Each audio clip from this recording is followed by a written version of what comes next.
अच्छा मौलाना साहब, मुझे ये बताइएगा कि गुस्ताखी जब उस औरत ने की और वो वीडियो वायरल हुई, तो बीजेपी जो वहाँ की हुकूमत वक़्त है उन्होंने उसे बरतरफ कर दिया और मुसलमान जो हिंदुस्तान के हैं वो ये दावा कर रहे हैं कि उसे फौरी तौर पे गिरफ़्तार किया जाए। लेकिन एक और बात अगर मैं इसी में रखूँ तो वो ये है कि अगर कोई भी नबी की शान में गुस्ताखी करता है तो उसका सर कलम कर दिया जाए।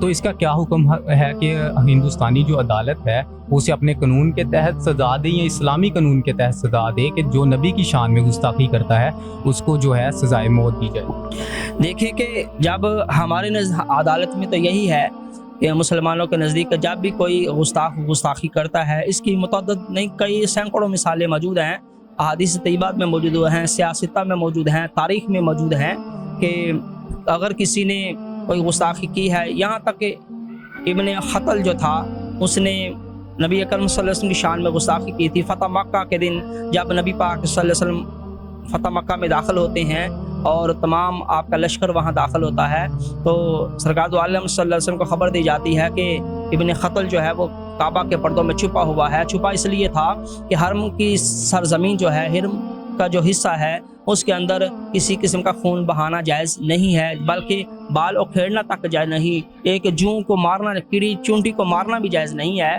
वो काबा की दीवारों के साथ पर्दों में लिपटा हुआ है, छुपा हुआ है कि मुझे पनाह मिल जाएगी। लेकिन वहाँ पर नबी अकरम सल्लल्लाहु अलैहि वसल्लम ने हुक्म फरमाया कि ये गुस्ताख है, जिसने मेरी इहानत की है और मुझे तकलीफ़ दी है, इसको यहीं कत्ल कर दो, और उसको वहीं कत्ल कर दिया गया।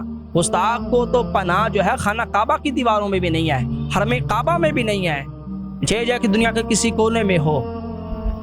नबी अकरम सल्लल्लाहु अलैहि वसल्लम पूरी इंसानी के लिए रहमत हैं, ये हमें उजागर करना होगा।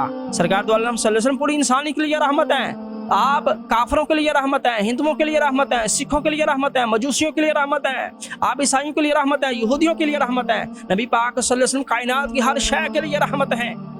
अगर सरकार रहमत ना होते तो यार ये इनका वजूद तक ना रहता, ये ख़त्म हो चुके होते।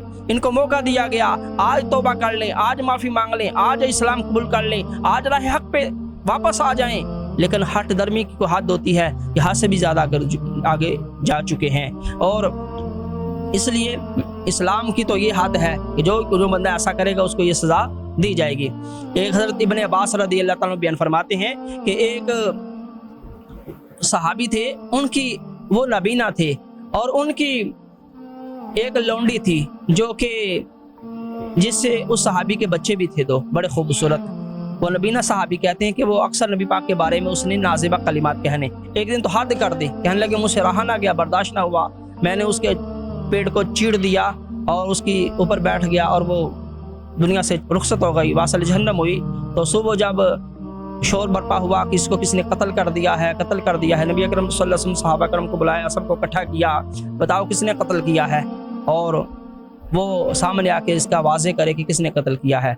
फिर वही सहाबी जिनकी लौंडी थी वो सामने आए कि या रसूलुल्लाह सल्लल्लाहु अलैहि वसल्लम मैंने इसका कत्ल किया है, पर बताओ क्यों किया। कहा या रसूलुल्लाह सल्लल्लाहु अलैहि वसल्लम ये आपके बारे में नाज़िबा कलिमात कहती थी, बदतमीज़ी करती थी, गुस्ताखी पे उतर आई, तो मना करने के बावजूद ये मना ना हुई, लिहाजा फिर मैंने इसको ऐसे ख़त्म कर दिया। तो नबी अकरम सल्लल्लाहु अलैहि वसल्लम ने फरमाया कि इसका खून रायगा है, कोई कीमत का खून नहीं है। जिनके सदके अल्लाह ने हमें इज्जत दी, जिनके सदके अल्लाह ताला ने हमें दुनिया दी, जिनके सदके अल्लाह ताला ने हमें सब कुछ अता किया, हम उनके बारे में ज़ुबान खोलेंगे तो इसका मतलब है अल्लाह ताला की हर नेमत को हमने रायगा समझा। और जब रायगा समझते हैं तो उसका रिजल्ट क्या निकलता है कि हमारा अपना खून रायगा चला जाता है, अपनी हैसियत ख़त्म हो जाती है, हमारा वजूद अल्लाह के यहाँ एक नापसंदीदा वजूद ठहरता है और कोई किसी हमारे खून की कदर कीमत नहीं रहती। लिहाजा ऐसा करने वाला खुद अपने आप को बेकदरा बना रहा है, ये बात पिक करनी है। जिसने ऐसा कदम उठाया उसने अपने को कतरा बनाया। लिहाजा सज़ा अगर इस्लाम के मुताबिक सज़ा तो उसकी यही है कि उसको ये सज़ा दी जाए। दूसरी बात ये है, हुकूमतों के मामले हैं, हालात बदले हैं, हम समझते हैं सारा कुछ है, इंडिया के अंदर कुछ मामला था, उनकी अपनी हुकूमत है, तो उनको चाहिए कि उसको किसी की सज़ा दे या उसको इतना मजबूर किया जाए कि वो तौबा करे, माफ़ी मांगे, पूरे मुसलमानों के हाथ जोड़ के माफ़ी मांगे कि मुझसे गलती हो गई, मुझको इतना आइडिया नहीं था, पता नहीं था कि ऐसे अल्फाज नहीं कहने चाहिए, मैं तौबा ताइब होती हूँ, और उसको पूरी ज़िंदगी को सज़ा दी जाए। या उसको वो लोग खुद फांसी दें ताकि आइंदा से ऐसा कदम ना कोई उठाए, क्योंकि उनके मज़हब में भी तो जायज़ नहीं है ना, चाहिए जाए कि किसी मज़हब की बात उनका अपने मज़हब में भी जायज़ नहीं है।